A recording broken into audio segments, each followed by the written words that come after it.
Hello and welcome to my YouTube channel Petro Intelligence. My name is Shahid Khan, and I am a chemical engineer. Today we will discuss equilibrium concepts in vapor-liquid mixtures, and we will also discuss bubble point and dew point. Our work as process engineers and operators is based on three principles. Hydraulics: when the velocity of water in a pipe goes up, its pressure goes down. Heat balance: condensing steam gives up latent heat, or sensible heat, to increase the temperature in the feed preheater.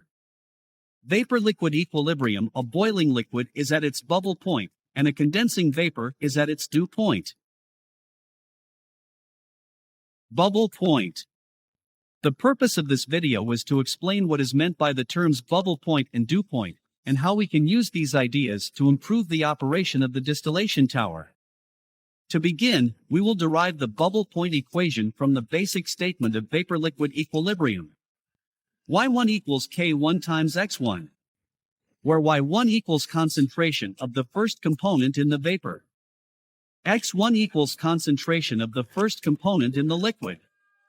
K1 equals an equilibrium constant.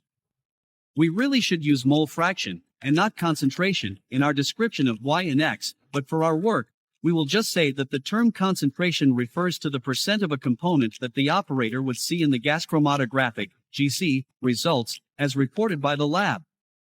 The equilibrium constant, assuming the ideal gas law applies, is defined as K1 equals PV1 divided by PT, where PV1 equals vapor pressure of the first component, at the temperature we are working at, in PSIA, use vapor pressures chart. PT equals total pressure in PSIA, PSIA equals PSIG plus 14.7. If you do not recall the meanings of mole fraction or the ideal gas law, don't worry, it is not necessary to recall these in order to understand bubble points or dew points. Substituting equation 2 into equation 1, we obtain Y1 equals PV1x1 divided by PT. Let's assume that we have three components in the vessel shown in picture. Then we could write Y1 plus Y2 plus Y3 equals PV1x1 divided by PT plus PV2x2 divided by PT plus PV3x3 divided by PT. But if we add up the concentration of the three components in the vapor phase on the left side of equation, we will get 100%. The fractions on the right side of equation all have the same denominator, that is, PT, so they can be also added together. 100% equals PV1x1 plus PV2x2 plus PV3x3 divided by PT. Recalling that 100% of anything is the whole thing, or, in other words, equals unity, or 1, if we cross-multiplied both sides of this equation by PT, we have PT equals PV1x1 plus PV2x2 plus PV3x3. This is the bubble point equation for a three-component system. Using the bubble point equation. Are we missing the pressure PT in the flash drum shown in picture? Let's calculate this pressure, using the bubble point equation and the vapor pressure chart shown in picture. The term partial pressure, meaning part of the total pressure created by each component, is important. The partial pressure of a component divided by the total pressure is the concentration of the component in the vapor phase. For example, the concentration of propane in the vapor leaving the drum shown in picture is 66 pSIA divided by 122 pSIA equals 54%. What is the concentration of pentane in the vapor? The answer is 14 divided by 122 is equal to 11.5%. Adjusting temperature to meet a product specification. Let us assume that a new set of product specifications has just been issued to your shift. The liquid from the flash drum shown in picture has too much propane. The new liquid specification is propane 10%, butane 40%, pentane 50%. The pressure in the drum is still fixed at 122 pSIA. So, it seems as if we will have to run the drum hotter. But how much hotter? Suppose we raise the drum temperature to 160 degrees Fahrenheit and repeat our bubble point calculation. Apparently, our guess of 160 degrees Fahrenheit was wrong.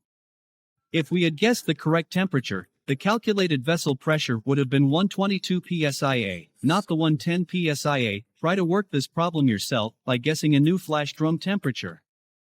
The answer is 168 degrees Fahrenheit. This seems to be a potentially good application for computer technology. For example, an operator is running a debutanizer and finds that he has too much isobutane in her isopentane bottoms product. He enters the most recent gas chrome result from the lab in the computer, with the corresponding tower pressure and reboiler outlet temperature.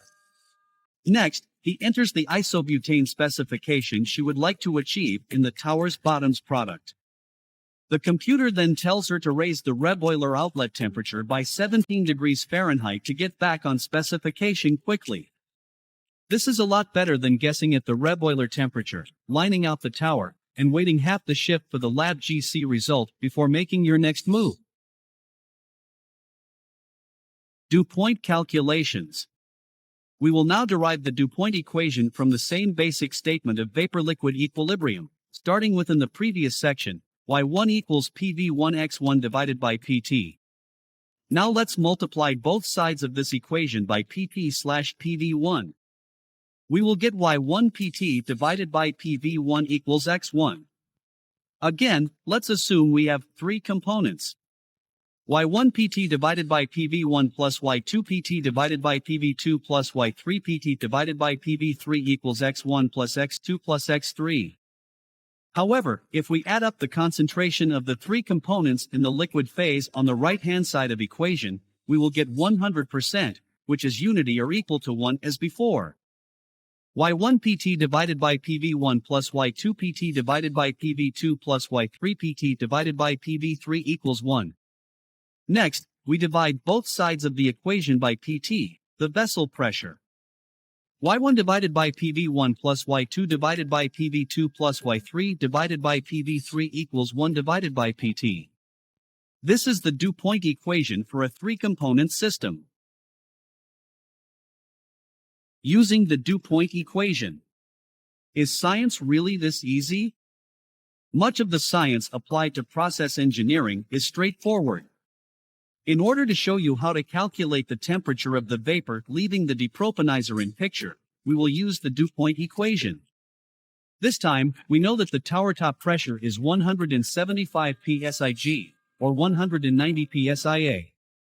We also know that the composition of the overhead vapor is propane 80%, butane 15%, pentane 5%. It is normal to assume that the vapor leaving the top of a tower is at its dew point. That is, it is at equilibrium with the liquid on the top tray of the tower. Unfortunately, this assumption falls apart if the tower is flooding and liquid is being entrained overhead from the column with the vapor. However, assuming a normal, non-flooded condition, we will guess that the tower top temperature is 140 degrees Fahrenheit. Using the vapor pressure curves provided in picture, we would calculate as follows. According to dew point equation, the sum of the quotient of Y divided by PV ought to equal 1 divided by PT. 0.00600 is equal to 1 divided by point. Solving for PT, we find the calculated tower top pressure equals 167 psia.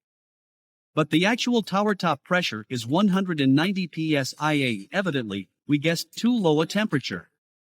Try the calculation again yourself with a better guess for the tower top temperature. The answer is 146 degrees Fahrenheit. For this tower, the composition of the overhead vapor is the same as the overhead liquid product made from the reflux accumulator. Revised product specification. It seems that the depropanizer overhead composition specification has been changed. Our new operating orders are to produce propane 90%, butane 8%, pentane 2%. The tower top pressure is still 190 psia. The tower top temperature will have to be reduced. Let's guess that it will be reduced to 130 degrees Fahrenheit. Referring again to dew point equation, we can solve for PT, the tower pressure. 0.00510 is equal to 1 divided by point. Or PT equals 196 psia. But this is the calculated tower pressure. The actual tower pressure is only 190 psia. Try to repeat this calculation to get the correct tower top temperature. The answer is 128 degrees Fahrenheit. Again, this seems to be a rather nice application for computer technology. Even a good quality programmable calculator can store a number of vapor pressure curves.